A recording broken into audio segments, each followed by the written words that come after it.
Bienvenue sur Revenons-en en fait. Le fait d'aujourd'hui, c'est les réseaux téléphoniques. Quelle a été l'évolution de la technologie sans fil qui nous a permis de passer de la 1G à la 5G? Eh bien, c'est ce qu'on tentera de comprendre ensemble dans ce nouvel épisode. Pour ce faire, revenons en 1979 au Japon, où la société Nippon Telegraph and Telephone (NTT) lance la première génération de téléphones mobiles, baptisée 1G, et uniquement dédiée aux appels vocaux et basée sur une technologie analogique. En 5 ans, le pays du soleil levant était totalement équipé d'une connexion sans fil, ce qui en fait le premier pays à se doter de la 1G.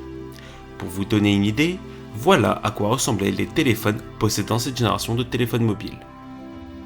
En 1981, le réseau Nordic Mobile Telephone (NMT) est lancé à destination du grand public, au Danemark, en Finlande, en Suède et en Norvège. Quelques mois plus tard, en septembre 1982, ces mêmes pays lancent la première itinérance internationale. L'itinérance ou roaming, c'est quoi? Eh bien, c'est lorsqu'on utilise notre téléphone mobile via un autre opérateur que le nôtre. En général, c'est le cas quand on va à l'étranger. Vous savez, c'est quand on reçoit un message du type « Free vous accompagne en Allemagne ». Bref, on ferme cette parenthèse et on revient en 1983 où cette année, la société Motorola introduit la 1G aux États-Unis et plus précisément à Chicago.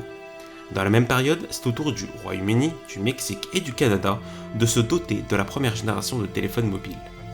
Bon, maintenant si on regarde la partie technologique, c'est une véritable avancée. Bah oui, puisque maintenant on peut communiquer à distance. Mais même si on a cette avancée technologique, la 1G présente plusieurs défauts.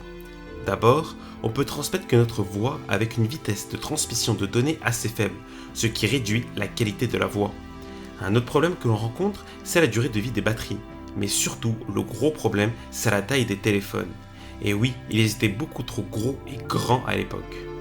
Ces défauts seront corrigés avec l'arrivée en 1991 de la deuxième génération de téléphones mobiles, appelée 2G, qui apporte avec elle 3 standards. Tout d'abord, on a le Global System for Mobile, connu sous le sigle de GSM, qui fut commercialisé la même année par l'opérateur finlandais Radiolinja. Cette norme, qui est très utilisée en Europe, en Afrique, au Moyen-Orient et en Asie, apporte avec elle un lot de nouveautés. Par exemple, en plus des appels téléphoniques, la 2G GSM permet les Short Message Service, connus sous le sigle de SMS. En fait, les SMS, c'est tout simple. On va dans la fonction message du portable, on va dans rédiger message. Par exemple, pour avoir le C, on appuie 3 fois sur la touche 2.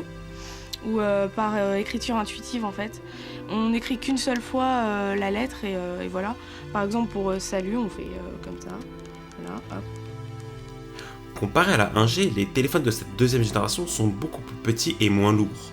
Pour vous donner une idée, voilà à quoi ressemblaient les téléphones possédant cette génération de téléphones mobiles.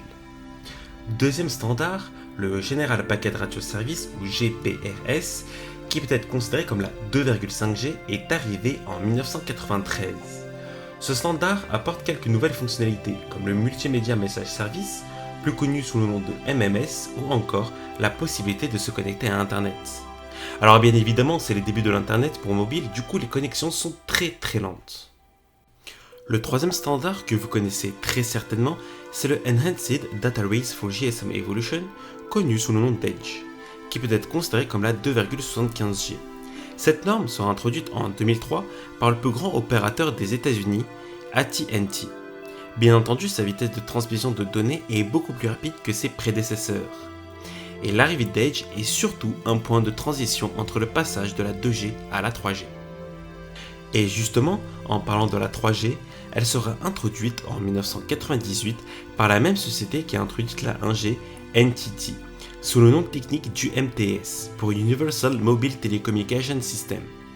À ses débuts, la troisième génération de téléphones mobiles n'est pas encore présente sur le marché. Il faut attendre 2001 pour qu'elle soit commercialisée par la société sud-coréenne SK Telecom South Korea.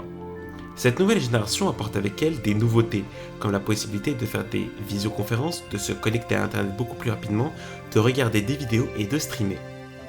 C'est avec la 3G que les smartphones se démocratisent. Un grand changement qui fut apporté par cette génération, c'est le fait que l'utilisateur ne payait plus pour avoir des heures d'internet, mais des données. Par exemple, une personne ne paye plus pour avoir 3 heures de connexion, mais pour avoir 3 gigas d'internet qu'elle répartit comme elle le souhaite. Pour vous donner une idée, voilà à quoi ressemblaient les téléphones possédant cette génération de téléphones mobiles.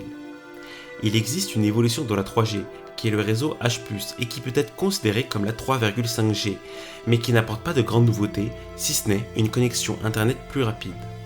En 2004, un nouveau standard est apparu, la LTE ou la Long Term Evolution, et il faut attendre 2009 pour qu'elle soit commercialisée, la première fois à Oslo en Norvège et Stockholm en Suède. La LTE est en réalité une norme de la 4G. Lorsqu'on parle de LTE, on parle en réalité de la 4e génération. En 2006 et en Corée du Sud, un deuxième standard apparaît, le Worldwide Interoperability for Microwave Access ou WiMAX, qui est une norme de communication sans fil. Cependant, c'est la LTE qui est la plus utilisée car elle offre une vitesse de connexion bien plus rapide. Mais concrètement, qu'est-ce que la LTE ? Eh bien, comme dit précédemment, c'est une norme qui apporte avec elle de nombreux avantages. D'abord, la vitesse de connexion est beaucoup plus rapide que celle de la 2G et 3G. Ensuite, la téléphonie sur IP comme Skype, Discord, WhatsApp, etc. sont de plus en plus utilisées et la qualité d'appel est nettement meilleure.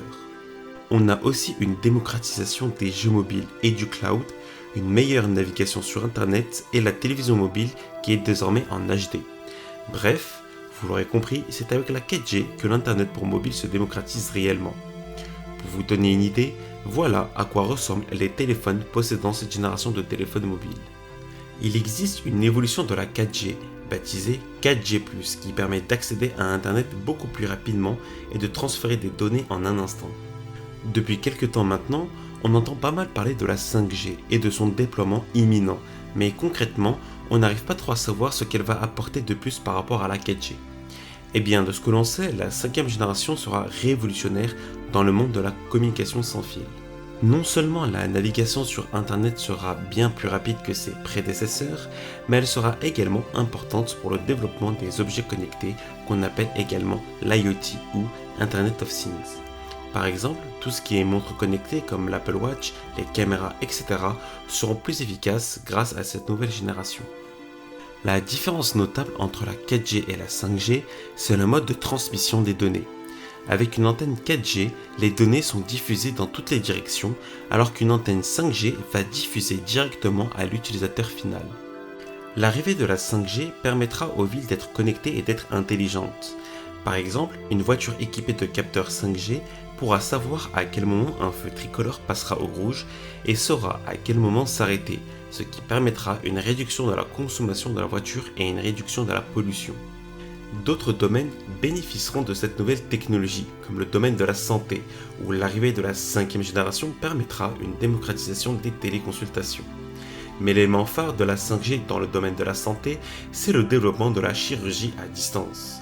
Par exemple, un médecin se trouvant à Toronto pourra, grâce à un bras automatisé connecté, opérer un patient à Paris sans se déplacer. Ce type d'opération a déjà eu lieu une première fois en Chine, en 2019, où un chirurgien a opéré un patient situé 3000 km plus loin, et l'opération fut un grand succès. Plusieurs pays ont déjà déployé la 5G, comme à Singapour, où la technologie permet de surveiller la qualité de l'air.